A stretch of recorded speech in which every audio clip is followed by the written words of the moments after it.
Hello and welcome back to the channel. In today's video, I'm going to talk about something that's near and dear to my heart, and that is optimizing characters for Dungeons & Dragons 5th edition. Now, this is going to be kind of a high-level intro. I'm not going to dive down too much into the weeds because there is a lot to talk about. I make videos and release them once a week on Saturdays or Sundays, depending on my schedule. And so if you like what you see, let me know in the comments. Maybe give the videos a thumbs up and subscribe to the channel so you don't miss any content. Whether you have an existing build, maybe it's a spellcaster who uses weapons, maybe they're a full caster, some kind of powerful druid or wizard, or you have a ranged fighter character. Everyone wants to have fun at the table and get the most out of their characters. And so in today's video, I'm just going to talk about ways that you can do that. So here is our agenda for today. I'm going to kind of define optimizing and talk about what it means in the context of the game. And then I'll talk about getting the most out of your character's turn in combat. I'll talk about using your character's resources. And then I'll talk a little bit about character creation and do a little intro to multiclassing. And importantly, these first two topics here are things that you can apply to any character, whether it's an existing character or one that you are planning. So let's dive in. So first, definition. What is optimizing? So the definition of the verb optimize is to make the best or most effective use out of a situation, opportunity, or resource. Now, the important thing here is this starts where you are, whether it's an existing character or a new character. You can improve a character that you already have, or you can plan a new character to be powerful. And also importantly, you can optimize for different things. There are three main pillars in most D&D games, and those are infiltration / exploration, social interaction, and combat. And so you can make your character powerful at any one or combination of those. And a lot of it comes down to your character's concept and what you want them to do. The important thing is the end goal of any optimizing is to make your character better at what you want them to do. So I'm not, we're not trying to, make the best possible character. I'm not trying to tell you how to make the best character, but rather how to make characters that you have better and more effective. So first, let's talk about getting the most out of your turn. And this is a pretty simple one. This is something that you can apply to any character, whether it's one that you have or one that you're planning. Now, the important thing is, what are the resources available on your turn? You have an action, a bonus action, you have your movement, and you can concentrate on a spell. Some classes have features that you can concentrate on. So one of the first things that you can look for in optimizing your character, particularly in combat, is if your character isn't already using all of these in a given combat, this is a great place to start. Maybe when you get your next level up, you look for, say, a spell that you can use as a bonus action, or maybe a feat to give you a kind of that at will, on demand bonus action, or maybe even give your character that doesn't normally have spellcasting a spell that they can concentrate on. And this is just an easy way to squeeze all of the juice, so to speak, out of your turn and just enable you to get the most out of it. Now, some classes and subclasses are obviously better at this than others. For example, monks have a whole bunch of bonus actions that they can use, and things like that. Another thing to mention here is you also get one reaction per round. That said, reactions are not as powerful or reliable, and getting your character a reaction is not going to be as valuable in general as things that you can do guaranteed on your turn. So the next thing I want to talk about is using your resources. Now, typically, all characters have some kind of limited use features that come back on a short or long rest. This can include things like spell slots, key points, the action surge feature out of fighters, Bard's Bardic Inspiration dice, a Divination Wizard's Portent dice, your character's hit dice, etc. There are so many things, and every class and subclass has things like this. Now, the important thing here is that anything that you didn't use when you would get the recharge, you essentially didn't have. And it's very natural for many players, myself included at times, to hoard resources for the possibility of a hard fight. But I want to tell you that you will have more fun and be more powerful if you use what you have. If your character has third level spell slots and you're just holding that fireball just in case you need it and you make it through a slog of encounters without ever using it, it's not going to be as fun and you're not going to be as powerful. And ideally, you should be going into whatever rest that you're going to have with all of the appropriate resources that will be recharged at that rest depleted. So if you go into a long rest and you've used like one spell slot out of 10, you probably could have used a lot more of your spell slots. Now, the important thing here is, unless like if you know for sure that hard fight is coming, it absolutely makes sense to save those resources. But you're going to have, again, more fun and feel more powerful if you use what you have. And, if you take two players, one of them who is using their resources and one of them who isn't, the player who isn't using their stuff isn't going to feel as powerful as the player who is. And so, again, use what you have. It's there to have fun, and you should use it. All right, so with those out of the way, I want to dive a little bit into character creation. Now, specifically, I want to talk about your starting stat array and how you can get the most out of it. Now, specifically here, we're talking about point buy. Obviously, rolling for stats can create very random and potentially very powerful or very weak things. And I like to use point buy on all of my planned builds, and matter of fact, on all of my characters, because I feel like it gives me the most control over what my stats are so I can make the character I want to make. Now, the way this works is you start with 8s in every stat, and you get 27 points to increase your character's stats. Now, I've put the cost of all the abilities that you can purchase here, and importantly, you can't buy anything over a 15. And as you can see, the scale is linear from 8 to 13. Each of those increases costs 1 point. But once you start trying to get over 13 into that 14 or 15 range, each increase costs 2 points. So there's a pretty wide variety of arrays you can create here, including the standard array of 15, 14, 13, 12, 10, 8, or you can make a character that has 3 15s and 3 8s, or a character that has much more average stats of 12s or 13s and everything.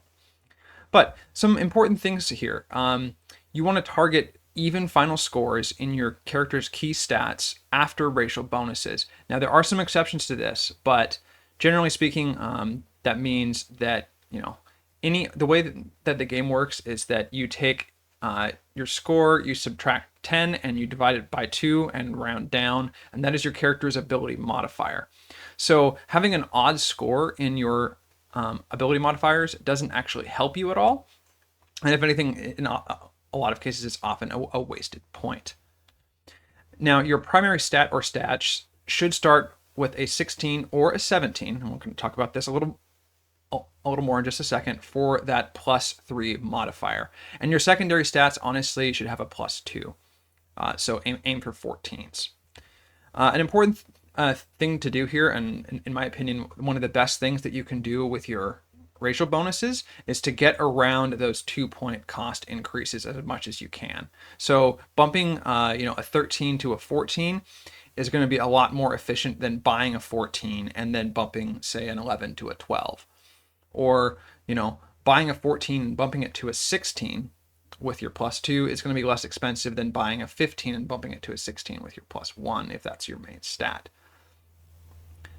So the big, asterisk on those odd scores is odd scores are actually good if you are planning on using a specific half feat on your character.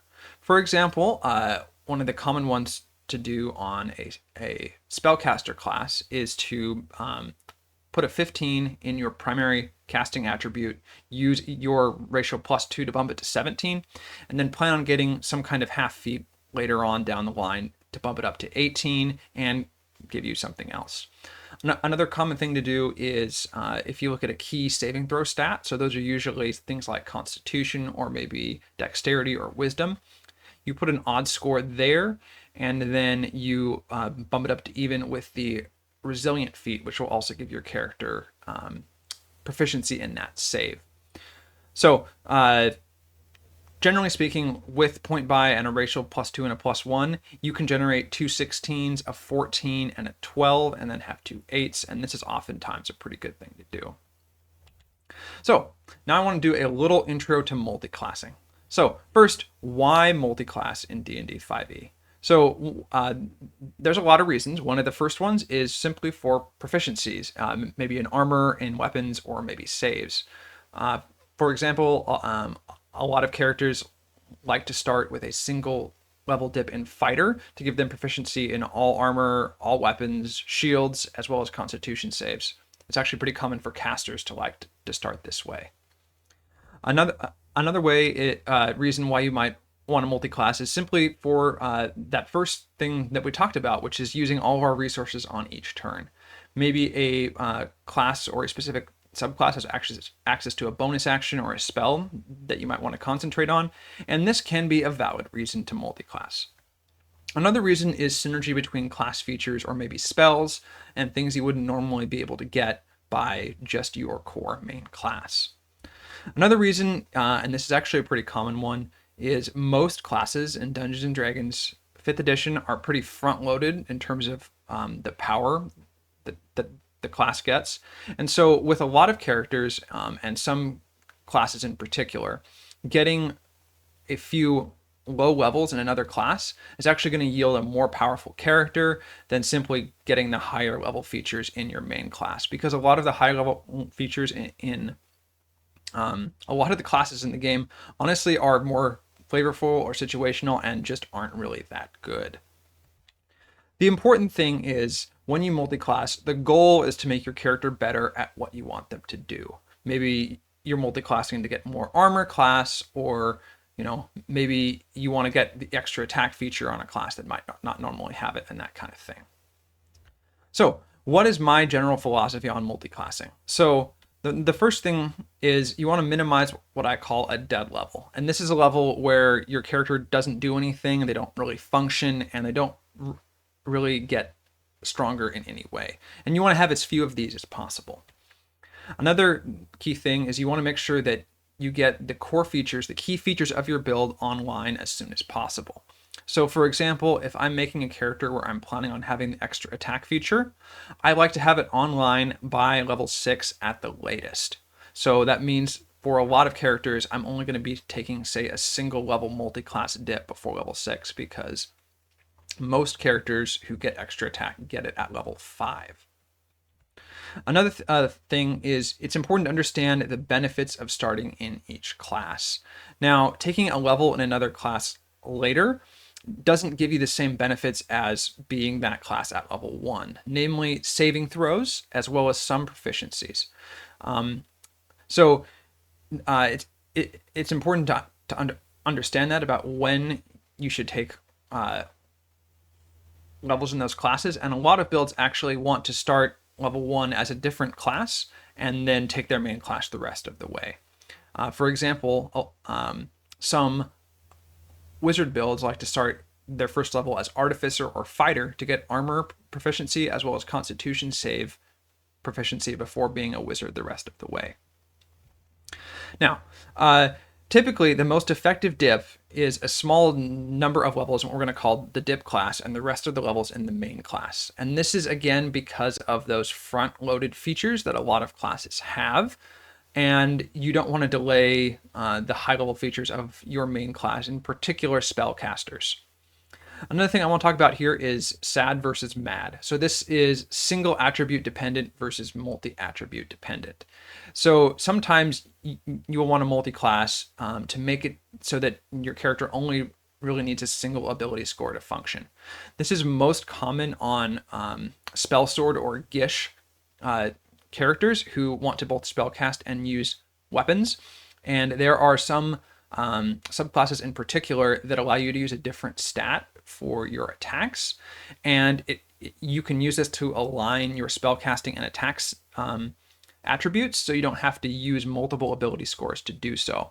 And if you rely on too many ability scores, like say 1 to attack and 1 to cast spells, and your spells have a save DC, what's going to happen is that aspect of your character is going to become the aspect that you neglect is going to become less effective. And so planning around that multi-ability score dependent thing is pretty important. The core thing that I like to do when I'm planning on a character that's going to multi-class is that the character should be cohesive and fun to play at all levels. Their story should work, the character should function, and they should be fun to play. So next, I want to talk about multi-classing requirements, and this is an important thing to consider when you're generating your initial stat array and that kind of thing. So here are the multi-class stat requirements for all the classes in the game. Now, the way this works is you must meet the requirement of the class that you currently are, as well as the class that you want to add. So artificers need 13 intelligence, barbarians need 13 strength, bards need 13 charisma, clerics and druids need 13 wisdom, fighters need 13 strength or 13 dex, monks need 13 dex and 13 wisdom, paladins need 13 strength and 13 charisma, rangers need 13 dex and 13 wiz, rogues need 13 dex, sorcerers need 13 charisma, warlocks need 13 charisma, and wizards need 13 intelligence. Now, one of the cool things here is it's pretty easy to multi-class with a class that has the same primary statistic as you. So, for example, it's pretty easy to multi-class, say, artificer with wizard, or potentially sorcerer with warlock, or bard, or even paladin. But you can also multi-class based on what your secondary statistic is. And in particular, dexterity is a really good secondary statistic for a lot of characters because it affects your armor class. And so a lot of characters, especially if they have access to medium armor, are going to want to have 14 dexterity at character creation just to get the most armor class out of that. So it can be pretty easy for a character who has 14 dexterity to dip into fighter or potentially rogue and get some of the nice low level features available to those classes. And I think dexterity is probably the best secondary one to multi-class off of, although strength can also work in some cases. Now, if we rearrange these stats, and I've kind of grouped them here just kind of by their groups, you can kind of see there's a pretty big group of classes that all work on charisma, as well as a fair amount of overlap between ones that require dexterity and another stat. And one of the important things here is it can be pretty hard to multi-class monks, rangers, and paladins if you're trying to go too far outside of what their core attributes are, just because you might end up needing at least 3 statistics to be 13 or higher, and this can create a very multiple attribute dependent character. So, this has been my brief intro to multiclassing. Obviously, there's a lot more that you can dive in here with, whether it's spell casting or other features, but I just kind of wanted to go through my general philosophy on it. So, that has been my intro to multiclassing in Dungeons & Dragons 5th edition. Thanks for watching if you made it this far, and if you hit that subscribe button, I will see you next week. Thanks again for watching.